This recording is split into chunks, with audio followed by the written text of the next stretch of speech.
এইবার বাংলাদেশের পাবলিক হাড়ে হাড়ে তারা টের পাবে শেখ হাসিনার অভাব।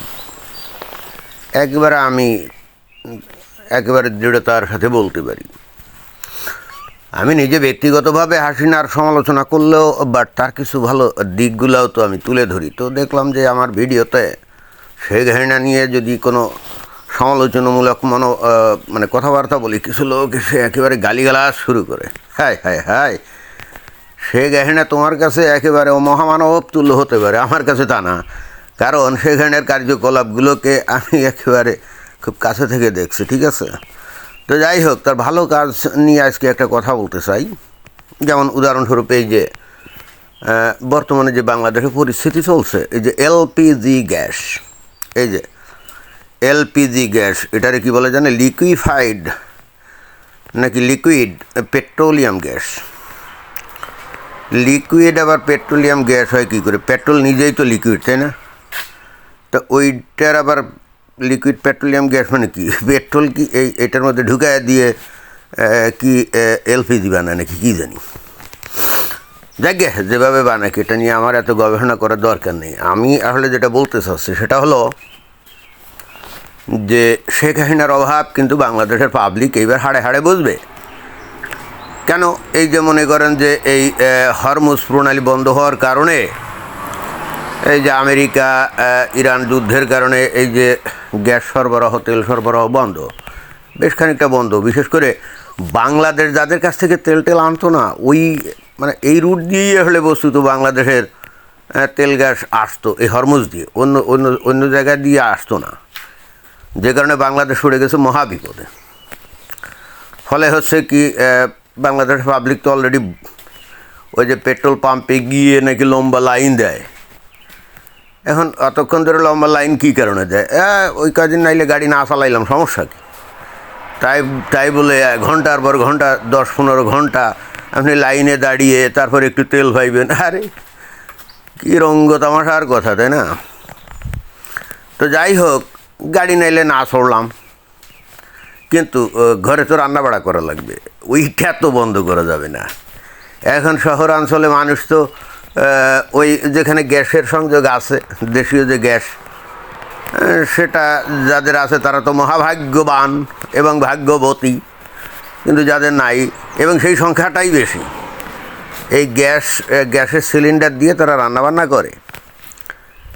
এখন কোনো বাড়িতে এই গ্যাসের সিলিন্ডার এইটা হয়তো 15-16 দিন হয়তো চলে একটাই। তো আগেকার দাম কত ছিল? 1200-1300, তাই না? তো এখন এইটা এই 1 মাসও হয় নাই, দুইবার বাড়িয়ে সেই 1200-1300 টাকার গ্যাস সিলিন্ডারের দাম এখন করা হয়েছে কত? 1940 টাকা। হলে 1940 টাকায় কি, হয়তো দোকানে গেলে দেখা যাবে যে 2000 বা 2100 টাকা দিয়ে কিনতে হবে। এবং এই এলপিজি গ্যাসটা বাংলাদেশের জন্য বেশ আশীর্বাদ ছিল। কারণ এমনকি ওই যে মফস্বল এবং গ্রাম অঞ্চলে মানুষ তো একসময় ওই যে গাছপালা দিয়ে রান্নাবান্না করতো, লাকড়ি দিয়ে। তো এই এলপিজি গ্যাসটার মোটা দাম সাশ্রয়ী হওয়াতে লোকজন কিন্তু এই এলপিজি গ্যাস দিয়ে রান্নাবান্না করতো এবং গাছগাছড়াগুলো বেঁচে যেত। এবং এই কারণে আপনারা যদি দেখেন, এই বাংলাদেশের পল্লী অঞ্চলে এবং মফস্বল অঞ্চলে আগের থেকে গাছগাছড়া অনেক বেশি। কারণ এখন তো আর ওইগুলো কেটে লাকড়িও বানায় না, এলপিজি দিয়েই সারে, তাই না? তো এখন এই 2000 টাকা দাম দিয়ে কে কিনবে বলেন তো? এবং 1 মাসে এই যে দুইবার এই যে মানে বৃদ্ধি ঘটালো, এটা তো এখন সত্য কথা বলতে কি সাধারণ মানুষের ক্রয় ক্ষমতার অনেকটা বাইরে চলে গেল, তাই না? এবং অনেকের বাড়িতে তো ওই এখন ইচ্ছা করলেও তো লাকড়ি দিয়ে রান্নার মতো সেই ব্যবস্থাই নেই, তাদেরকে বাধ্যতামূলক এই এলপিজি দিয়েই রান্নাবান্না করতে হবে। তো যেটা বলতেছিলাম যে এইবার বাংলাদেশের মানুষ শেখ হাসিনার অভাব কেন বুঝবে, প্রথমে মন্তব্য করছিলাম, তার কারণ হচ্ছে আজকে যদি শেখ হাসিনা ক্ষমতায় থাকতো, হ্যাঁ, আন্তর্জাতিক এই বিষয়গুলোর ব্যাপারে তার কোনো নিয়ন্ত্রণ থাকতো না, সেটা আমরা জানি, তার কথায় কিছু যাইতো না, সেটাও আমরা জানি।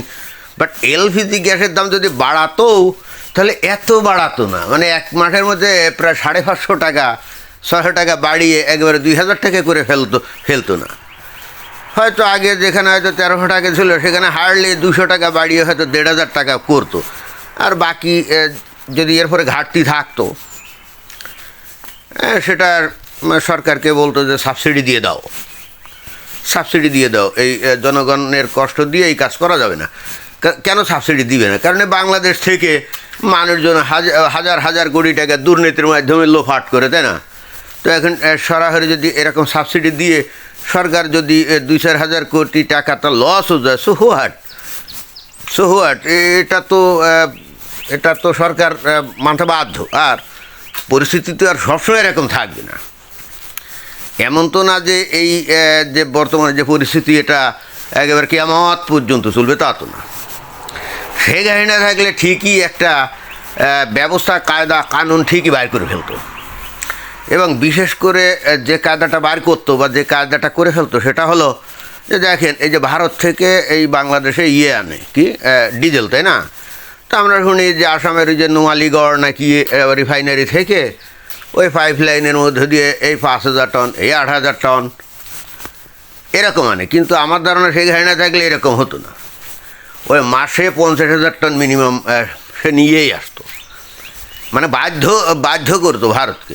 আর ভারত ইচ্ছে করলে তো বিভিন্ন জায়গা থেকে তারা তেল জোগাড় করতে পারে, রাশিয়া থেকে পারে, ভেনিজুয়েলা থেকে পারে, আমেরিকা থেকেও তো পারে, তার তো আসলে অসুবিধা কিছু নাই। ভারত ও যদিও একটু সমস্যার মধ্যে আছে ওই হরমুজের কারণে, কিন্তু তারপরেও তাদের নানা রকম বিকল্প আছে। আর শেখ হাসিনা তো একবার বলছিল, এবং এটাও আমার কাছে যথেষ্ট ইন্টারেস্টিং মনে হয় এবং আশ্চর্যজনকও মনে হয়, বাংলাদেশে নাকি পেট্রোল আর অকটেন এই দুইটা আইটেম নাকি বাইরে থেকে আমদানি করা লাগে না। বাংলাদেশে যে গ্যাস আছে না, ওই গ্যাসের বাই প্রোডাক্ট হিসেবেই নাকি এই পেট্রোল আর অকটেনগুলো উৎপাদিত হয়। তো তাই যদি হয় তাহলে বাংলাদেশে এখন এটার অভাব কী করে, এটা তো আমার মাথায় ঢোকে না। সুতরাং এইটা যদি বাংলাদেশে উৎপাদিত হয়ে থাকে তাহলে শেখ হাসিনা ক্ষমতায় থাকলে এই মানুষ তেল গ্যাস বা অকটেন পেট্রোলের অভাবটা এরই পাইতো না। আর এই যে গ্যাসের দাম বাড়লে সেটাও বাড়তো সামান্য, খুব বেশি বাড়তো আমার তো মনে হয় না। শেখ হাসিনা কঠোর হস্তে এটা নিয়ন্ত্রণ করতো। এখন শেখ হাসিনা নাই, এখন ভারত বিরোধী সরকার, না ভারত বয়কটি সরকার, ফ্যাসিস্ট হাসিনা বিরোধী সরকার। কিন্তু জনগণ বান্ধব যে না, সেটা তো আমরা এখন হাড়ে হাড়ে টের পাচ্ছি, তাই না? তবে বাংলাদেশের মানুষের এই শিক্ষাটা হওয়া উচিত। ওদের ওই যে সুখে থাকলে ভূতে কিলা না, তোরা সুখে ছিল, ওদের ভূতে কিলাস ছিল।